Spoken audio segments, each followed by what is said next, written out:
দেশপ্রেমিক আমরাও দেখি। মানে যে ফান্ডামেন্টাল সিস্টেমটা নিয়ে যে কাজ করছে সেটা তো মানে সমস্যার গোড়াগুলো ঠিক করতে আমরা আসলে কাউকে দেখি না। তো আর তার চেয়ে বড় কথা আপনারা দেখবেন যে এত মানুষ মারা গেল বা এত মানুষ আসলে ক্ষোভের কারণে বা দেশপ্রেমের কারণে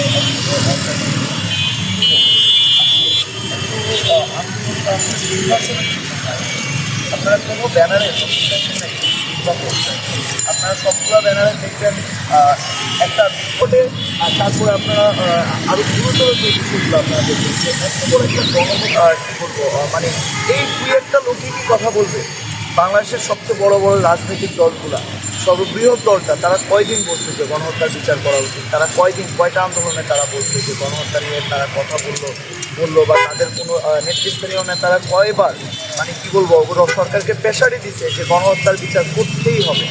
আপনারা যদি দেখেন তাহলে আমরা উল্টা দেখতেছি তাদের তৃণমূলের যেই নেতারা আছে বা বিভিন্ন জায়গায় বা প্রধান তাদের শীর্ষস্থানীয় নেতারা সব জায়গাতেই এমন একটা ভাব যে গণহত্যার সাথে সরাসরি যারা যুক্ত তারা তাদেরকে পুনর্বাসন করতে ব্যস্ত।